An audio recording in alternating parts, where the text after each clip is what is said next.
जो टॉपिक है वो स्टोमेटा अपरेटस, जिसका पहला भाग, इसको दो पार्ट में डिवाइड किया है। स्टोमेटा अपरेटस में पहले भाग में स्टोमेटा क्या है, उसकी स्ट्रक्चर क्या है और कितने टाइप्स के होते हैं, इस पर चर्चा करेंगे।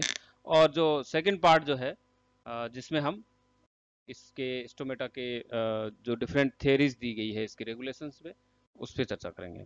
तो अभी हम देखते हैं इसमें पहले पार्ट में स्टोमेटा अपरेटस के बारे में। सबसे पहले हम ये देखते हैं कि स्टोमेटा कहते किसको हैं। स्टोमेटा ऐसे छोटे पोर हैं जो लीफ की ऊपरी अधिचर्म जो है या निचली अधिचर्म जो है उसमें पाए जाते हैं। इसमें स्टोमेटा का जो रोल है वो क्या है, तो ये हम देखते हैं कि प्रकाश संश्लेषण और रेस्पिरेशन जो है उसमें गैसीय विनिमय, गैसियस एक्सचेंज, और उसके साथ साथ जो वाष्पोत्सर्जन जो होता है उसमें भी इसको रेगुलेट करने का काम जो है वो स्टोमेटा के द्वारा ही होता है। तो बहुत ही महत्वपूर्ण स्ट्रक्चर है ये, जो प्लांट में उसकी लाइफ के लिए, उस प्लांट को जीवित रखने में इसका एक अहम और महत्वपूर्ण स्थान होता है।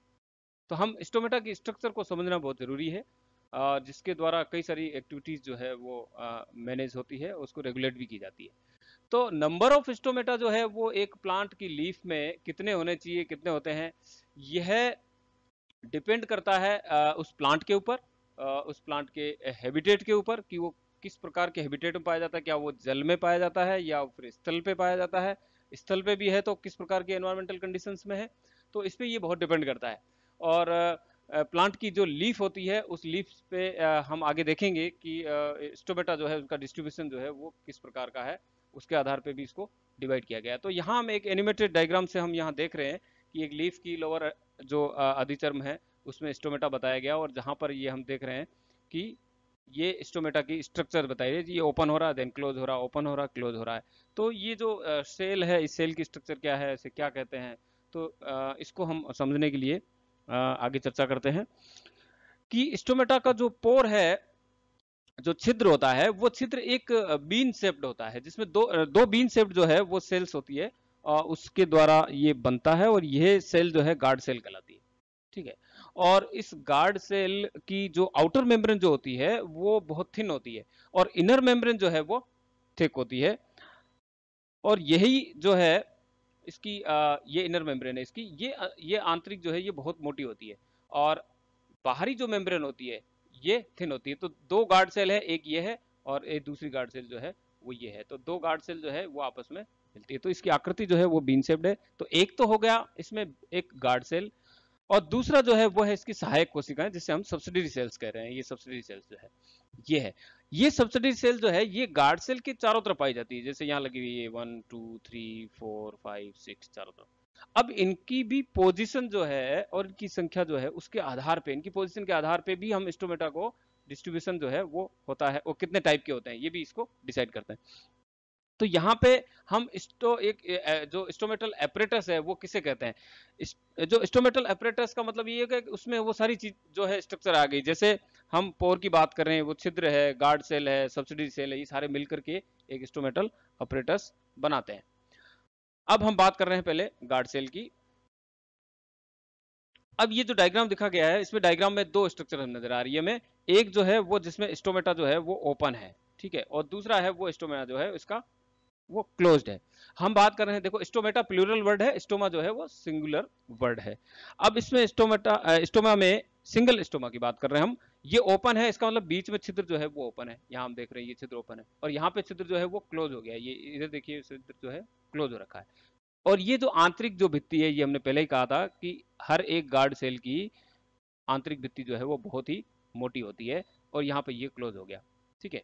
अब ये जो गार्ड सेल जो है ये अलग अलग प्लांट के अंदर, ठीक है, इसकी अंदर जो है ऑर्गेनेल्स जो पाए जाते हैं उनकी संख्या भी अलग अलग होती है।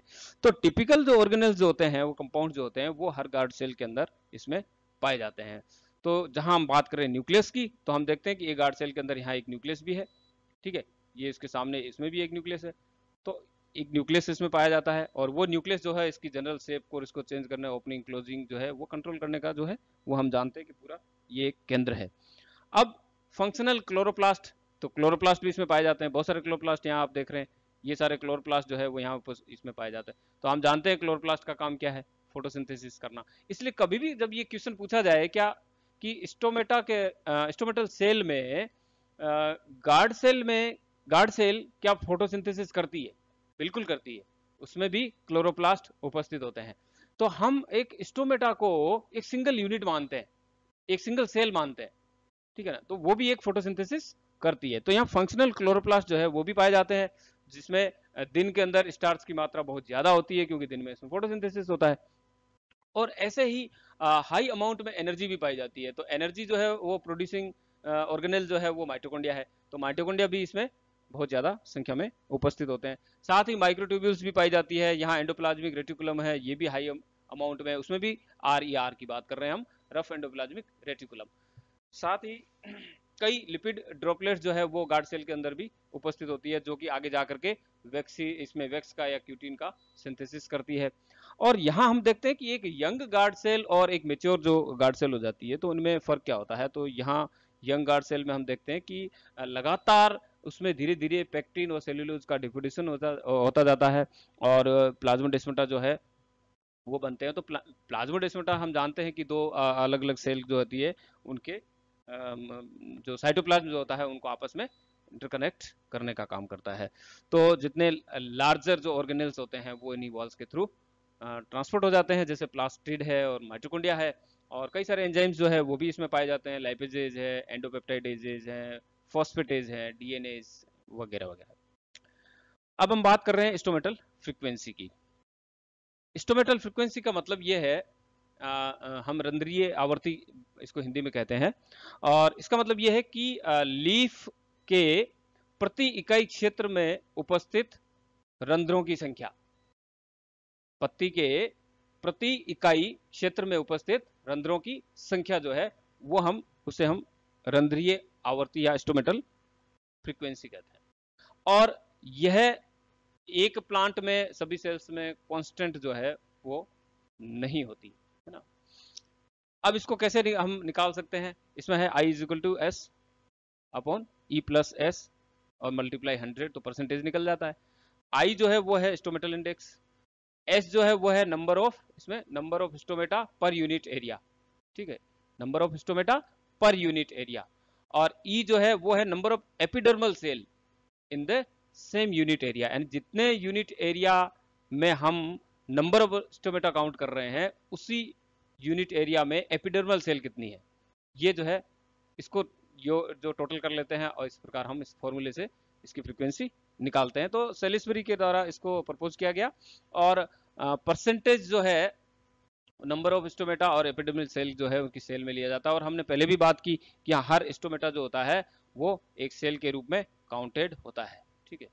और स्पीसीज जो है अलग अलग यहाँ पर डिपेंड, एक चीज और है इंपॉर्टेंट है, ये भी कई बार पूछा जाता है कि स्टोमेटा जो होते हैं उनकी संख्या जो है वो किस पर डिपेंड करती है या नहीं करती है, ठीक है।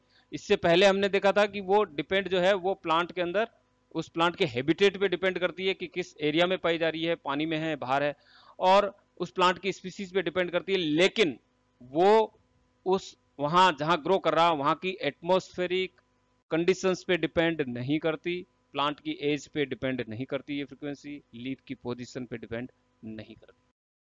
अब है डिस्ट्रीब्यूशन के आधार पर तीन मुख्य प्रकार हम देख रहे हैं यहाँ पर, पॉलीगोनम, मिजोफिटिक और मोनोकोट टाइप। पॉलीगोनम जो है फ्री फ्लोटिंग प्लांट जो है जिसकी लोअर सरफेस पे अपर सरफेस पे ये स्टोमेटा प्रेजेंट होते हैं, एप्पल, वॉलनट इसमें लोअर सरफेस, और व्हाइट और पोटैटो जो है जिसमें मोनोकोट जो होता है जिसमें दोनों सरफेस पे ये पाए जाते हैं। तो यहाँ पर वॉन मोल ने फॉर्मेशन ऑफ स्टोमेटल क्लॉक उसको बनाया, ठीक है। तो जितने भी जो मिजोफिटिक मिजोफाइट्स होते हैं उसमें नॉर्मली ये दिन में ओपन रहते हैं और नाइट में क्लोज रहते हैं। तो सामान्यतः सभी प्लांट्स के अंदर हम यही देखते हैं कि स्टोमेटा जो होते हैं वो दिन में खुले रहते हैं, रात में बंद रहते हैं।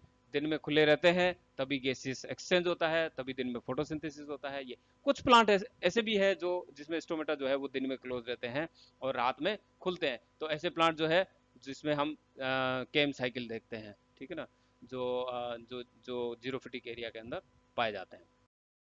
ऐसे ही इसमें लॉफील्ड ने 1921 में उनके अकॉर्डिंग उन्होंने डेली मोशन स्टोमेटा उसमें 3 ग्रुप इसको डिवाइड किया था। Alpha alpha type, alpha alpha type जो है जिसमें हम देखते हैं कि दिन में ये खुले रहते हैं, नाइट में क्लोज रहते हैं। Example mustard P.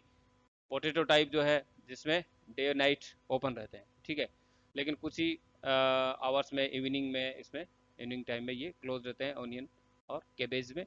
Barley type जिसमें डे नाइट मतलब क्लोज रहते हैं, ठीक है, कुछ देर के लिए ये दिन में खुले रहते हैं। तो इक्विसिटम जो है वो टेरिडोफाइट, बार्ले वगैरह।